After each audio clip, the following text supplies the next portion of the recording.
Hi, everybody. I'm Rick Warren, pastor at Saddleback Church and author of The Purpose-Driven Life. And I want to talk to our members at Saddleback and actually anybody else who'd like to be part of the recovery and rebuilding process after Hurricane Harvey in South Texas. You know, the Bible's clear that our broken world is filled with all kinds of problems. There are trials and tribulations, problems, difficulties. There are dangers. There are dead ends. There are defects and defeats in life. The Bible also calls these storms. There are physical storms, relational storms, mental storms, emotional, financial, many other varieties of storms. Jesus warned us, in this world you will have tribulation. Not might, you will. Storms are a certainty of life. We'll all go through them. And that's why in Psalm 57, verse 1, David asks for God's protection in the storms he was going through. He prays, "Be merciful to me, O God, because I come to you for safety. And in the shadow of your wings I find protection until the raging storms are over." You know, in the past 2 weeks, our nation has witnessed two different kinds of very destructive storms. First, we saw the storms of evil racism and bigotry and prejudice and hatred in Charlottesville, Virginia, when the skinheads and the neo-Nazis and the bigots and the white supremacists were promoting their hate doctrine. And those who opposed it and said, we believe in love, actually got hurt. And then there have been the physical storm this last week of Hurricane Harvey in Houston and all across South Texas. Both of these storms, different kinds of storms, caused injuries, caused destruction, caused despair, and actually even caused death. Now, of course, Saddleback Church, our church family, deeply cares about people who are hurting. So I want to update you, the members of Saddleback Church, and anybody else who happens to check in, what Saddleback Church has been doing to help these hurting people in both of these storms and how you can still help today. What I'm going to do on this video, I want to share how we're helping the victims and the survivors of Hurricane Harvey and what you can be a part of. And then this next week, I'm going to do a second video that reports on our church's ongoing efforts to fight and counteract racism and bigotry and hatred, the kind that was on display in the Charlottesville protest by the white supremacists. But before I tell you how you can be a part, I first want to pause just a minute. Please bear with me. And I want to tell Saddleback members how proud I am of you. You guys are amazing in your compassion for others in pain. Once again, you've stepped up to serve in a crisis. Now, I've watched you do this as your pastor over and over and over through literally dozens of disasters and floods and fires and hurricanes and terrorist attacks and earthquakes and riots and wars that have happened during our church's 38-year history. In response to both Charlottesville and the racism there and to Houston and the destruction physically there, our church office has literally been inundated and busy with answering the calls from you saying, how can we help? How can we serve? How can we donate? How can we give financially? What does God want us to do? How can we pray? This is so typical of the spirit of Saddleback. I've seen you do it in disaster after disaster. We probably have as much experience in dealing with disasters around the world. In fact, I'm certain that no other church in America has ever sent more volunteers to serve in more crisis situations, not just in America, but all around the world. And so I'm proud of you. Remember that you, members of Saddleback, over 26,000 of you, have volunteered to serve overseas in 197 nations through our global peace plan. And when time after time there was a disaster or a crisis or a need, you went to do PEACE, promoting peace and reconciliation where there is conflict. E, equipping servant leaders where there are problems that need to be solved.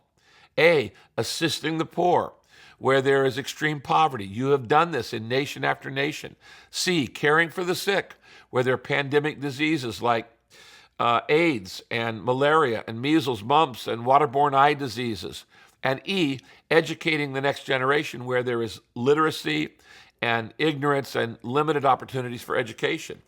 Over 26,000 of you have come out of Saddleback Church for that. And that doesn't even include the over 30,000 more of you who volunteered to serve in local peace projects and ministries here in the United States. For instance, after the Katrina hurricane, Saddleback Church sent 1,482 volunteers from California all the way to New Orleans, almost 1,500 members to help rebuild that city. And long after most of the other organizations had gone back home, Saddleback members were still serving in New Orleans, rebuilding that city 4 years later. 4 years later. When we take the Peace Plan volunteers to an area, we make a long-term commitment. We're not just there while the media covers the crisis for a few days or weeks and then moves on. We're there for the long haul because rebuilding takes time. And in addition to that, I'm proud of you that every day here in Southern California, day in and day out, our Saddleback Peace Centers are providing free food and health care and job training and legal advice and English as a second language and tutoring and nearly 50 other free ministries through our peace centers here in Southern California. And they're all staffed by caring and kind volunteers from Saddleback Church. In fact, did you know that our peace centers have distributed free food to over 250,000 people who are out of work or in desperate needs or had been through a crisis, whatever?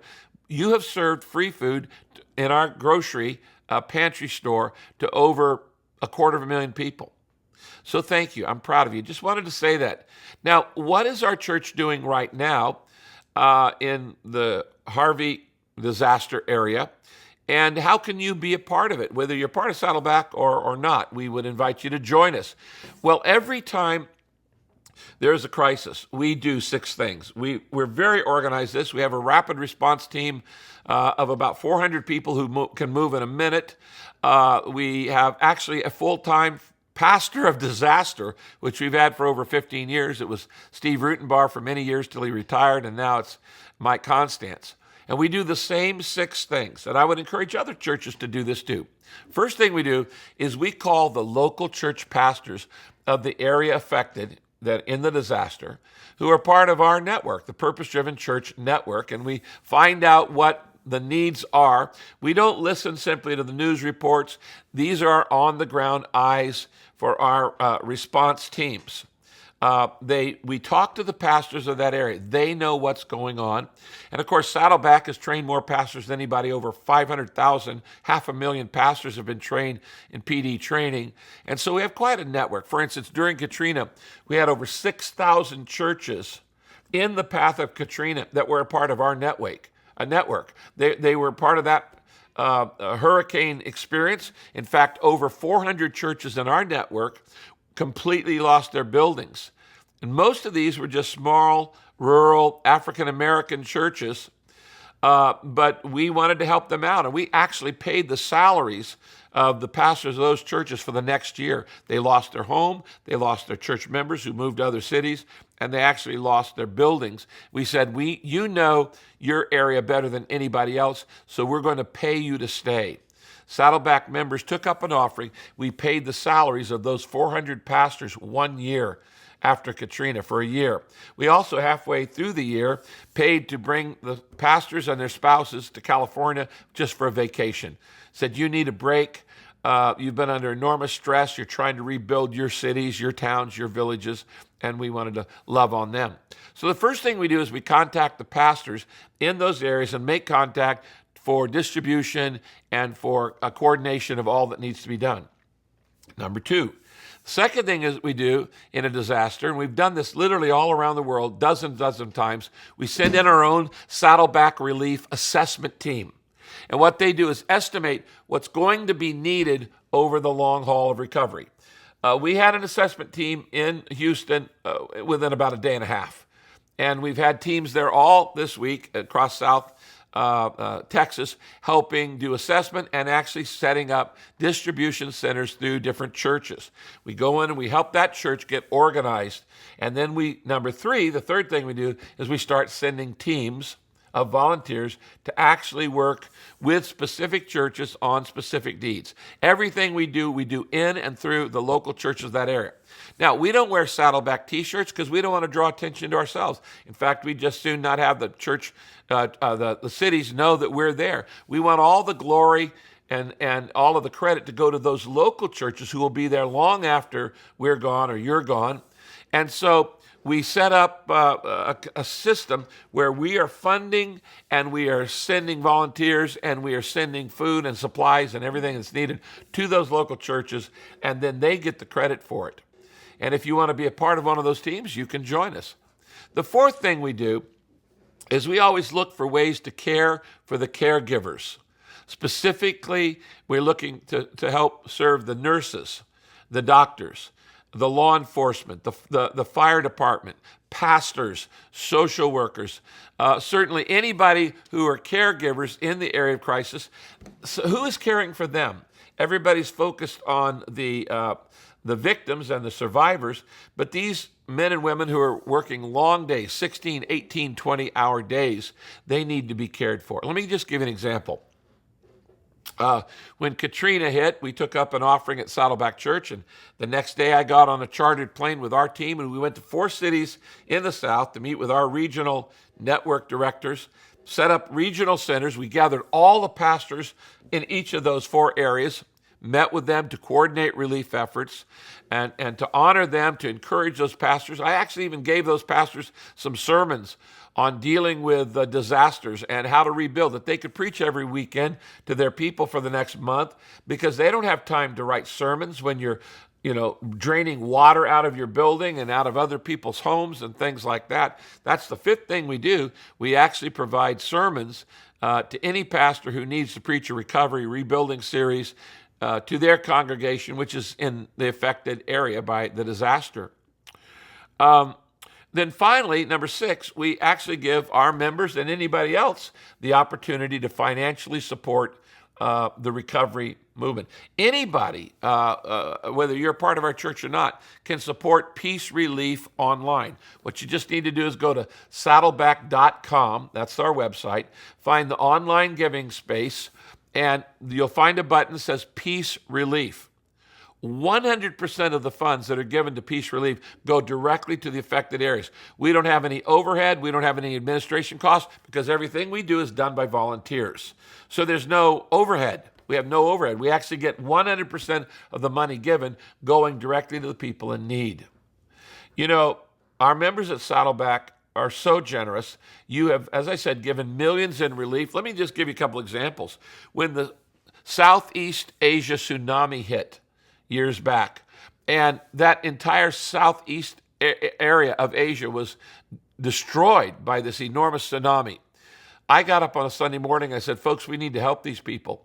And the basis of a 30-second ask, Saddleback members gave $1.6 million in cash right there on the spot. And the next morning, we put teams on the plane to go to Thailand and Sri Lanka and the other countries that were affected, distribute that money to the churches, and through those churches, it's going out to help the people in the areas of those communities who were, stricken by the tsunami. 9 months later, Katrina hit. I did the same thing. I stood up on Sunday morning and said, folks, we need to give, and we need to support the people who are hurting in Katrina. And our members gave $1.8 million to the Katrina relief, and that was literally just 9 months after the tsunami. And so they'd given over $3 million in a year to help people in deep need. I'm just coming from 2 hours ago. I did the last service of our weekend services here at Saddleback, and I challenged people there. We had an envelope for people. I don't know what the offering is yet, but I know it'll be a lot. And I want to say that if you want to participate in that, you can help. Now, what can you do? You can do 3 things. You can pray, you can go, and you can give. And if you'll go to my Facebook page, you'll find a list of things that you can pray specifically for the people in Houston and South Texas, things to pray. There are things you can give, not just money. We had a man call in and said, I have a factory that does Cardboard boxes. I can give 10,000 cardboard boxes. Well, we could use those because we fill them with things, and people need, when they've lost everything, they have nothing to contain what few valuables that they have. So we'll give you a list of things to give. Go to the website, my Facebook page, Pastor Rick at Facebook, and then you can go. And if you'd like to go, just contact us. You can actually send an email to peacerelief@saddleback.com. peacerelief@saddleback.com, and we'll contact you on how you could go on one of our peace teams to help. The Bible says if you see people in need and you have the means to do something about it, you need to step up and do it. You have a track record, Saddleback, of doing this decade after decade. We're going to do it again. We're already doing it right now with teams on the field. May God bless you. And if you're not a part of Saddleback and want to join us in praying, in going, or giving, just let us know. Thanks a lot.